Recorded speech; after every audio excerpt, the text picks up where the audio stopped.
Bolehkah kita mendoa orang yang sudah buat zalim kepada kita dengan doa yang lebih pedih dari yang kita rasakan? Wah, ini nyindir saya. Orang-orang yang membuli saya, haters itu tak pernah saya doakan jelek-jelek.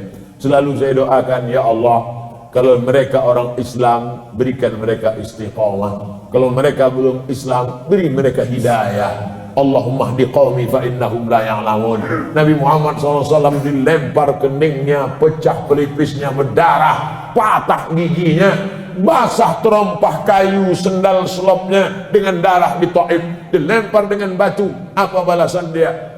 Allahumma asallah an yukhrij min aslabihim man ya'budullaha wa la yusyrika bihi syai'a. Semoga Allah mengeluarkan dari tulang sulbi mereka anak cucu yang mentauhidkan Allah, la ilaha illallah Muhammadur Rasulullah.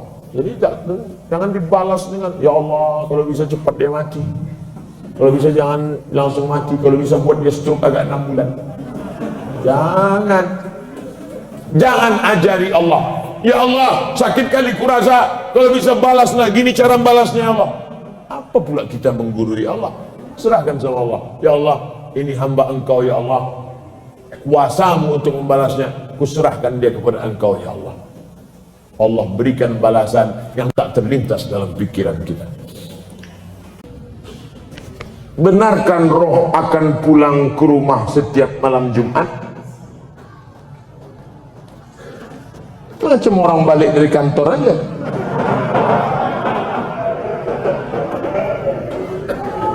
Roh itu tempatnya 3. Buka judul kitabnya Roh, nama penulisnya Ibnu Qayyim Al-Jauziyah.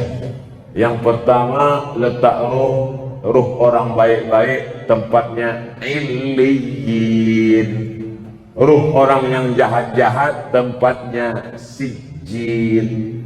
Yang ketiga, Allah kuasa mengendalikan roh bisa balik, roh bisa masuk ke kubur, roh bisa merasakan azab kubur, roh bisa menengok orang ziarah.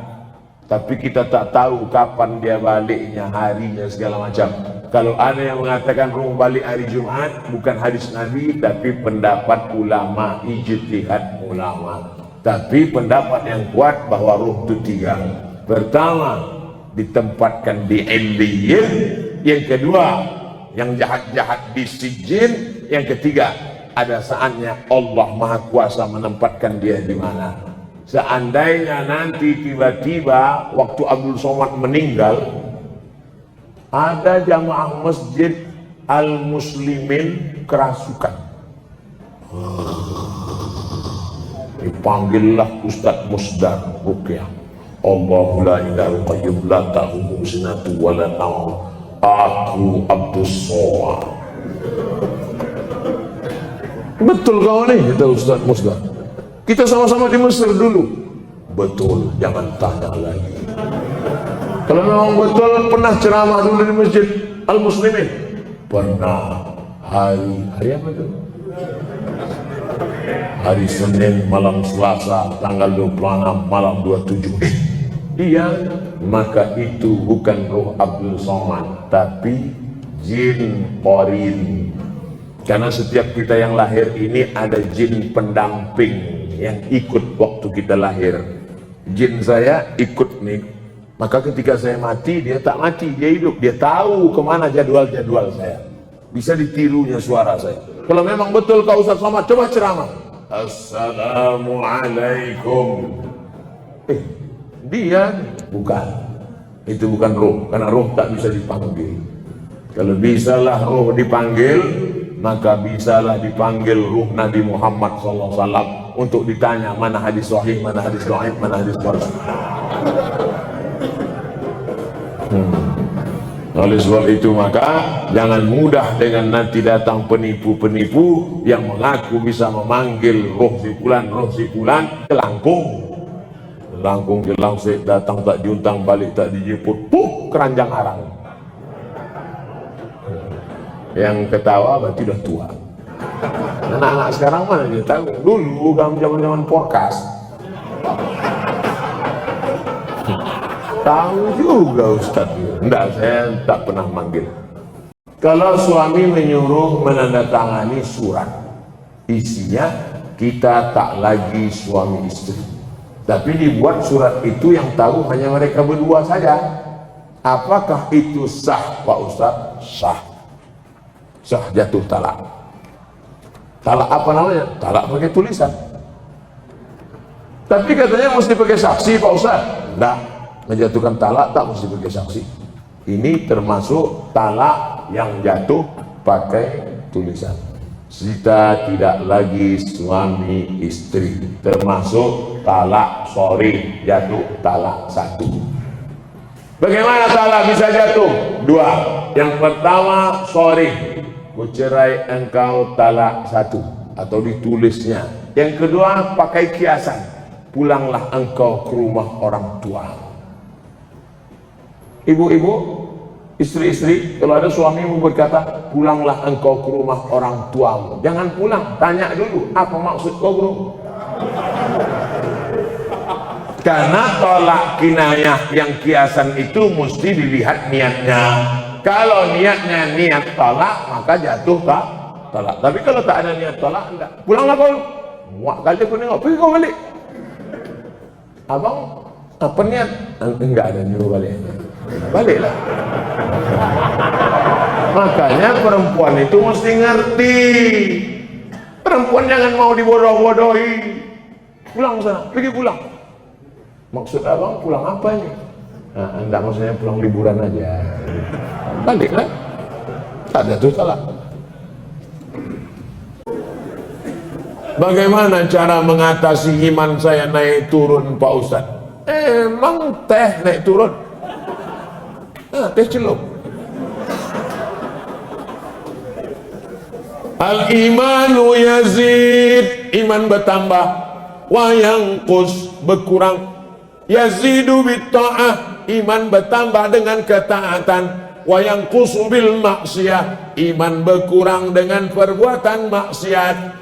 Berada di masjid tempat orang baik, bersama orang-orang baik, dalam majelis ilmu yang baik, iman naik full. Pulang dari masjid, duduk di tempat tak baik, bersama kawan-kawan yang tak baik, low bed. Oleh sebab itu senantiasa istiqomah dalam kebaikan, insyaallah, amin. Berkawan sama orang-orang baik-baik. Yang masih setengah-setengah hijrah, ikuti majelis yang baik. Komunitas hijabers, komunitas sedekah, komunitas anak muda hijrah. Sehingga dengan komunitas itu grup-grup WA-nya pun grup-grup yang baik-baik. Karena kita akan terpengaruh dengan lingkungan. Mau tak mau, suka tak suka, kita ini lemah dan akan dipengaruhi oleh lingkungan. Kalau sudah kuat, baru pengaruhi orang lain. Jangan kita lemah, mau pengaruhi orang lain. Tukang pancing dilarikan ikan. Kenapa kau berkawan sama dia? Aku mau membuat dia tobat Pak Ustaz. Jadi aku duduk sama dia. Waktu mereka pesta sabu-sabu, aku mau ceramahi mereka. Rupanya 2-3 kali dia pula sakau. Belum kuat. Pak Ustaz yang kami cintai, so sweet. Saya punya teman seorang peruqyah. Peruqyah itu artinya ustaz yang bisa ruqyah. Jangan ke dukun. Kalau ini diganggu jin, diganggu setan, jangan ke dukun, tapi pergi ke ustaz ruqyah. Kalau untuk Medan Sumatera Utara namanya Ustadz Musdar Bustaman LC, penulis buku ensiklopedia ruqyah. Cari di internet, Musdar Bustaman LC. Kakak kelas saya waktu di Mesir dulu, jenggotnya segini. Belum dibacanya ayat kursi, baru nengok jenggotnya, sehat orang.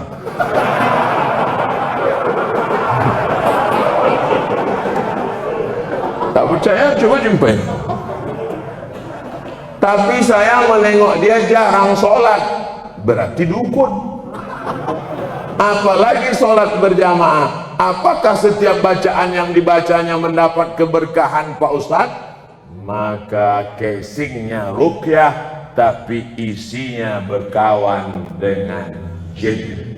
Idza ra'aitar rajul, ini kata ulama tasawuf, Idza ra'aitar rajul, kalau kau tengok ada orang yatiru fil hawa, bisa terbang di atas awan, yamsi 'alal ma', berjalan di atas air, terbang di atas awan, berjalan di atas air, jangan kau sangka dia wali Allah, tapi tengok bagaimana dia melaksanakan perintah Allah. Tak sholat, wali setan. Sholat sikit, wali murid.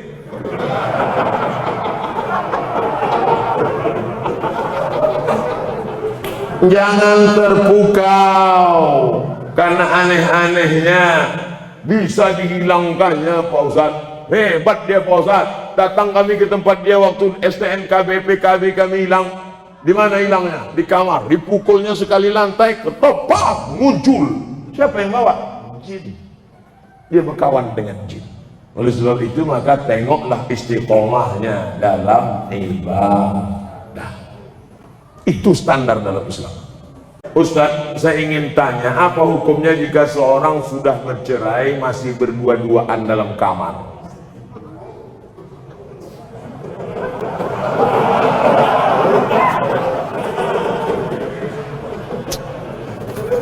Laki-laki menjatuhkan tolak kepada perempuan, aku cerai engkau talak satu, maka dia masih satu rumah selama iddah 3 bulan, tapi tidak sekamar, hanya pindah kamar.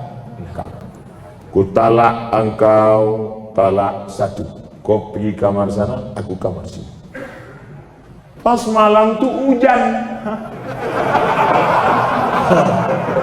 tinggal ketuk aja, I beg to you my dear. Tapi ingat, sudah terhitung talak satu. Yang tak boleh balik itu talak 3. Talak 3 bisa jatuh dalam satu majelis dengan cara 2. Pertama, ku talak engkau, ku talak engkau, ku talak engkau, jatuh 3. Macam iklan. Atau saking marahnya, ku talak kau 100, jatuh 3. Makanya laki-laki sebelum kalian nikah, kursus dulu fikih. Jangan cukup nasihat Pak Kua 30 menit sambil tanda tangan ngasih pas foto. Tak cukup, tak ngerti masalah fikih. Nah, ini dia sudah talak, tapi tak disebutnya, entah masih ada iddah, entah tak ada iddah. Kalau masih ada iddah, berdua-dua dia, berarti itu sudah rujuk. Kalau berdua-dua kalian di kamar tuh, itulah rujuk itu. Rujuk kalian? Enggak, cuma berdua-dua aja. Rujuklah tuh. Kalau sudah habis iddah 3 bulan, dijatuhkannya talak 1 Agustus, September, Oktober, 1 November, berdua-dua dia dalam, tak bisa lagi, tak bisa rujuk. Rujuknya mesti akad macam nikah dulu. Rukunnya 5, mempelai laki-laki, wali, saksi 2 orang, ada mahar, ada ijab dan kata si wali, ku nikahkan engkau dengan anakku dengan mahar sebentuk cincin emas tunai. Sah. Itu namanya pengantin baru stok lama. Apa hukumnya kami menengok mereka berdua? Kenapa kalian tengok?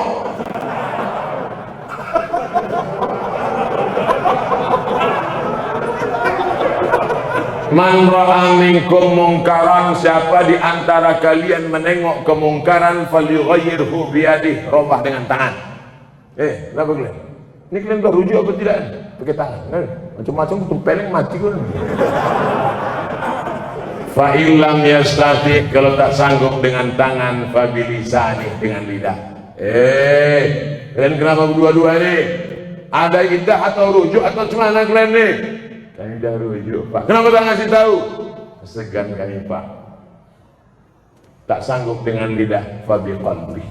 Rupanya dia preman bertatu, anting-antingnya aja sebesar lubang hidung.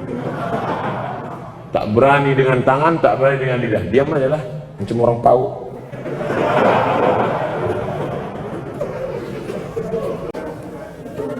Hukum membantu menerima orderan ojek online makanan yang haram. Kita kan tinggal di negeri mayoritas muslim. Tentu di sana ada saudara-saudara kita dari minoritas yang sama kerja dengan kita. Transparan. Yang mau dijemput ini siapa? Makanan yang mau dibawa ini terbuat dari apa? Maka antarlah yang halal. Kalau tidak kita khawatir ikut dalam syubhat, bermusyarakah, berkontribusi dalam perbuatan haram. Bisa itu diatur. Ini makanan yang mau dibawa ini makanan halal, ini makanan haram. Untuk kawan-kawan kita, saudara kita sebangsa setanah air tapi tak seagama dengan kita, ada yang ngurus ini urusan kita supaya rezeki kita berkah. Jangan semua mau diantar. Aku Pak Ustaz udah kerja nih, payah kali aku cari duit, semua ku antar. Jangankan babi, setan pun ku antar. Betul. Saya sudah beberapa tahun nih hijrah, alhamdulillah. Selalu menjaga sholat fardu, alhamdulillah. Sholat sunat juga, alhamdulillah. Yang menjadi masalah, na'udzubillah, ketika saya tak pernah khusyuk setelah takbir, selalu terlintas di pikiran saya kesana kemari dalam hati saya, apakah akibat dosa-dosa saya yang telah lalu? Cara khusyuk kata Syekh Ali Tontowi 5. Yang pertama, jangan macam main bola langsung turun sepak bola, kram.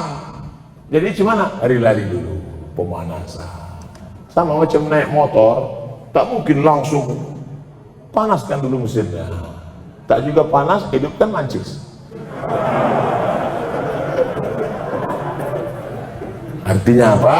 Pemanasan dulu. Apa pemanasan sebelum sholat? Jangan ujuk-ujuk habis nengok HP langsung Allahu Akbar. Macam-macam lah datang WA, datang Twitter, BBM, WhatsApp, Instagram.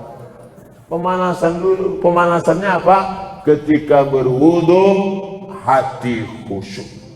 Khusyuk dimulai ketika berwudu. Saat dihidupkan keran atau diambil air dari gayung, membasuh tangan, keluar dosa-dosa dari celah tangan. Ambil air, masukkan ke mulut, ke hidung, keluar dosa dari mulut dan hidung. Diambil air, berkumur-kumur, istinsyaq, istinthar, keluar dosa dari mulut. Disiramkan air ke wajah, keluar dosa dari biji-biji mata. Nah, ini hati sudah mulai dijaga nih, supaya jangan lari dia ke kiri, lari ke kanan, dijaga. Masukkan dia ke sarang. Ketika air menyiram tangan, keluar dosa dari celah-celah tangan. Ketika air mengusap kepala, keluar dosa sampai isi kepala yang kotor-kotor ini sampai ke lubang telinga. Ketika air menyiram kaki, keluar dosa dari kaki. Hadis riwayat Ibnu Majah, menghadap kiblat. Asyhadu an la ilaha illallah, asyhadu anna Muhammadan abduhu wa rasuluhu. Allahumma ij'alni minat tawwabin waj'alni minal mutatahhirin waj'alni min ibadika sholihin. Jangan dalam kamar mandi yang ada WC-nya, tak boleh berdoa ada WC itu. Setelah itu dari tempat wudhu, mana tempat wudhu? Entah mana-mana lah pokoknya. Dari tempat wudhu ke dalam, Nabi melarang tasbih. Tasbih menjalin jadi gimana? Tak boleh. Tasbih letak. Tak boleh. Yang boleh itu tasbih. Tasbih tidak boleh. Dari tempat wudhu itu tasbih. Kalau datang orang ngajak ngobrol, gimana cara kita? Subhanallah.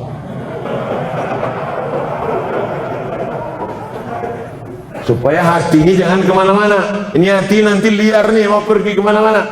Yang kedua, menjawab azan. Allahu Akbar, Allahu Akbar, Allahu Akbar. Asyhadu an la ilaha illallah, asyhadu anna Muhammadan Rasulullah, asyhadu anna Rasulullah. Jangan lupa bersalawat. Allahumma shalli ala sayyidina Muhammad wa ala alihi. Hayya 'alas shalah. La haula wala quwwata illa billah. Yang ngomong. Datang kawan sebelah ngomong, la haula wala quwwata illa billah. sampai akhir azan tutup. Ini dalam rangka menjaga hati tadi supaya jangan liar dah, jangan pergi dia kemana-mana, tetap di dalam. Allahumma rabb hadhihi ad-da'wati tammati was-salati al-qa'imah ati sayyidina Muhammadan al-wasilata wal-fadilah was-sharafata wal-'adl rafi'ah wa ma'fullahu maqama mahmud alladhi wa'atta innaka la tukhliful mi'ad. Barulah masuk pemanasan yang ketiga, salat sunnah qabliyah. Usolli sunnat as-subhi raka'ataini qabliyatan lillahi ta'ala bagi al-wasiyah. Bagi yang Muhammadiyah gak pakai usolli. Allahu Akbar. Sejalan antara takbir dengan niat. A di awal, bar di ujung. Disitulah nama sholatnya, rokaatnya, adaannya, makmumannya, imamannya, dari A sampai bar. Usolli fardhu subhi rak'ataini adaan ma'muman lillahi ta'ala. Allahu Akbar. Bagi al-wasliyah, dan al-wasliyah pakai mazhab Syafi'i. Muhammadiyah dah, Muhammadiyah takbirnya pendek aja, Allahu Akbar. Kapan orang Muhammadiyah itu berniat? Sebelum takbiratul ihram. Yang berniat sebelum takbiratul ihram sah. Yang berniat di dalam takbiratul ihram sah. Yang tak sah udah takbir boleh dia. Allahu Akbar. Qabliyah apa subuh? Qabliyah aja lah. Yang berniat sebelum takbiratul ihram sah. Berniat di dalam takbiratul ihram sah. Mazhab Syafi'i berniat di dalam takbiratul ihram, namanya muqaranah, sejalan antara takbir dan niat. Allahu Akbar, menguatkan dalam hati. Yang keempat, fahami apa yang dibaca, bukan menghafal terjemah. Allahu Akbar kabira walhamdulillahi katsira wa subhanallahi bukratan wa asila. Kalau Muhammadiyah, Allahumma ba'id baini wa baina khataayaya kama ba'adta baina al-masyriqi wal maghrib. Yang baru taubat belum hafal, diam aja. Iftitah tak wajib, langsung Al-Fatihah. Yang pula sebut aku belum hafal, batal. Karena kalau mengucapkan lafaz lain dari bahasa Arab batal. Lalu kemudian apa? Yang kelima, mulut melafazkan, bergerak. Ya Khabbab, ada sahabat Nabi namanya Khabbab ibn al-Arz. Ya Khabbab, ya Nabi Muhammad itu kalau sholat mulutnya bergerak atau diam? Nabi kalau sholat mulutnya bergerak. Dari mana kau tahu? Bittirabi lihyatih, ku tengok jenggotnya bergoyang.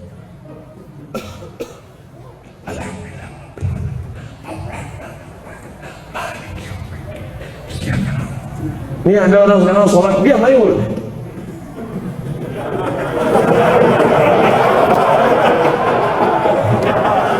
Ya nengok awan pula, nampaknya pula Garuda sama ada.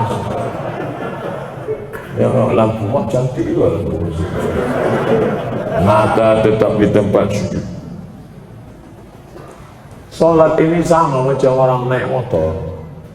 Kadang-kadang agak-agak lari dia ke pinggir, naik kan di tengah. Kadang-kadang agak naik-naik ke trotoar sedikit, lurus ke. Begitu juga yang sholatnya. Bismillahirrahmanirrahim. Mulut baca, connect ke hati. Alhamdulillah rabbil alamin. Ar-Rahmanir-Rahim. Maliki yaumiddin. Iyyaka na'budu wa iyyaka nasta'in. Ihdinas siratal mustaqim. Siratal ladzina an'amta 'alaihim ghairil maghdubi 'alaihim waladdallin. Amin. Bismillahirrahmanirrahim. Cari ayat apa yang itu? Qul huwallahu ahad. Lam yalid wa lam yulad. Allahu akbar. Subhan rabbil azim wa bihamdihi. Subhan rabbil azim. Sami Allahu liman hamidah. Rabbana wa lakal hamd. Mil'us samawati wal ardi wa ma syi'ta min syai'in ba'd. Allahu akbar. Juru antus Rabbi firli warhamni wajibuni warfa'ni warzuqni wahdini wa'afini wa'afani. Tentu tasyahud at-tahiyatul mubarakatus salawatut thayyibatu lillah Assalamu alayka ayuhan nabi wa rahmatullahi wa barakatuh. Mulut baca, hati connect. Udah agak connect. Udah agak jauh, connect kembali. Udah agak jauh, connect kembali. Jangan udah agak jauh, sempat pula main-main game. Apakah kalau kita sholat itu kita kehilangan kesadaran? Nah, ini perlu diluruskan. Jangan bayangkan sahabat Nabi itu dulu kalau sudah sholat, saya Pak Ustaz, kalau saya sudah sholat itu rasanya terbang saya entah kemana. Berarti kau diculik jin. Imamnya Abu Bakar. Maaf saya belakang. Ini imam. Rumah Nabi sebelah kanan, Taman Raudhah. Rumah Nabi sebelah kanan, rumah Nabi sebelah kiri. Imam depan, Nabi sebelah kiri. Waktu itu Nabi sakit di kamar, maka diangkat jadi imam Abu Bakar. Oh, Bakar jadi imam. Ketika sedang sholat, datang Nabi. Pas sedang sholat, sahabat memukul tangan. Sahabat memukul tangan. Kenapa sahabat mukul tangan? Ngasih tahu Abu Bakar Nabi dah. Karena tak boleh ngomong, tak boleh bilang Abu Bakar ada Nabi dah. Apa pelajaran dari sini? Apakah sahabat itu sadar Nabi datang atau tak sadar? Sadar. Jadi kalau ada orang katanya, aku kalau sudah sholat hilang rasanya semua. Kau kalau bohong jangan gitu kali. Sedangkan sahabat Nabi sembahyang sadar dia Nabi datang. Kau sahabat siapa? Kalau mau bohong ya agak-agak masuk akal lah sedikit. Kadang orang ini mengada-ngada. Sahabat Nabi sadar. Itu dalil. Dalil yang kedua. Nabi jadi imam waktu Nabi masih sehat. Nabi jadi imam ketika waktu itu lantai Masjid Nabawi belum ada karpetnya. Nabi jadi imam sholat. Pas Nabi sedang sholat dibuka Nabi selop. Nabi sholat pakai selop, dibuka Nabi selop. Menengok Nabi buka selop, semua sahabat yang jadi makmum buka selop. Assalamualaikum warahmatullahi. Ditengok Nabi selop berserak-serak belakang. Kata Nabi, kenapa kalian buka selop? Kami tengok engkau buka selop ya Rasulullah. Sadarkah sahabat waktu Nabi sholat itu Nabi buka selop? Sadar, maka mereka buka. Kenapa Nabi buka? Ya Rasulullah, kenapa kau buka selop? Aku buka selop, tadi Jibril datang ngasih tahu di selopku ada najis. Selop kalian tak ada najis, kenapa kalian buka? Apa pelajaran dari sini? Bahwa sahabat Nabi itu tak pakai tanya-tanya, sami'na wa ta'na. Tapi ada pelajaran lain, fikih hadis, memahami hadis ini, bahwa sahabat memahami, sadar dengan penuh kesadaran bahwa Nabi buka selop di depan. Riwayat ketiga, sujud. Allahu Akbar. Lama sujud, tak macam biasa. Lama sujud. Setelah itu bangkit Nabi. Allahu Akbar. Rupanya cucunya naik ke tengkuk. Sadarkah Nabi naik cucunya ke tengkuk? Sadar. Kalau tak sadar bangkit, itu jatuh cucu. Nah, jadi kalau ada orang mengatakan tak sadar, kita tetap dengan kesadaran, tapi kita jaga yang 5 tadi. Cawannya kita siapkan, tapi air, cawan itu kaedahnya. Khusyuk itu airnya khusyuknya adalah pemberian Allah Subhanahu wa ta'ala. Makanya kita selalu minta berdoa, Allahumma ja'alna minal khashi'in, jadikan kami orang-orang yang khusyuk. Mudah-mudahan kita termasuk orang yang khusyuk, insyaallah. Apakah kurban dari hewan yang halal itu suci? Apakah kotoran hewan yang halal itu suci? Enggak. Tak kau makan tai kambing. Karena saya dengar di satu majelis kotoran itu suci. Ah, salah dengar itu. Tai kambing, tai ayam, mana pula suci tai ayam? Asal dia kena kain, cuci. Kita udah berwudu, tiba-tiba terpegang. Apa lembek-lembek? Tai ayam. Cuci batal. Wudu balik. Salah dengar nih. Makanya pengajian tuh rekam, dengar balik sekali lagi, dengar lagi. Dengar. Rupanya mikrofon tuh rusak. Kotoran dari hewan yang halal itu adalah najis. Rupanya putus mikrofon. Ustaz, dalam hadis dijelaskan orang yang hafal Quran dapat syafaat dari Quran pada hari kiamat. Betul? Apa hadisnya Pak Ustaz? Ada tuh, cari aja sendiri.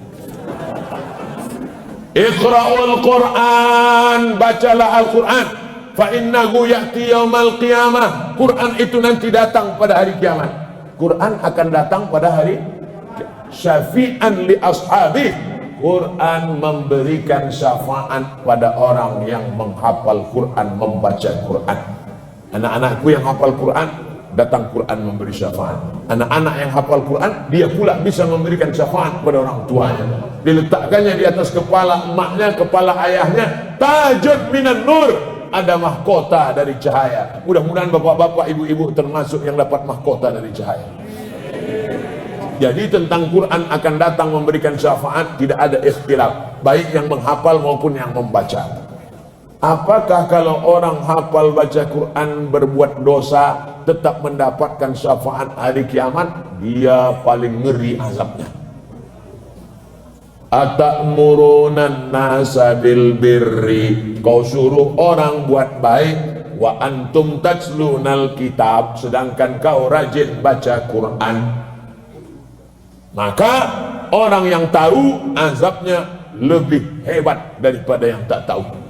Tapi yang gara-gara ini pula tak mau ikut pengajian. Ibu tak ikut pengajian. Enggak, lebih baik aku tak tahu aja. Nanti kalau aku tahu ngeri azabnya. Ibu kenapa tak pakai jilbab? Aku tak tahu. Agak telat. Banyak yang minum nih. Anda ingin minum, minumlah Ainikua, produk umat Islam. Kayakan umat Islam dengan mengkonsumsi air minum dan makanan berlabel halal. Produk umat Islam Ainikua, like and share. Enggak, kalian tinggal potong-potong aja video itu. Saya tak minta royalti. Tapi kalau dikirim nanti ku kasih nomor rekening. Jadi kesimpulannya, kalau kita sudah belajar, kalau kita sudah ngaji, kalau kita sudah paham Quran, baik yang tahu maupun tak tahu, supaya menghindari dosa. Hijrah bukan pindah rumah, hijrah bukan pindah masjid, hijrah bukan pindah tahun. Hijrah adalah man hajaros sayyi'at, meninggalkan dosa. Mudah-mudahan yang dulu pacaran-pacaran sore ini putus. Takut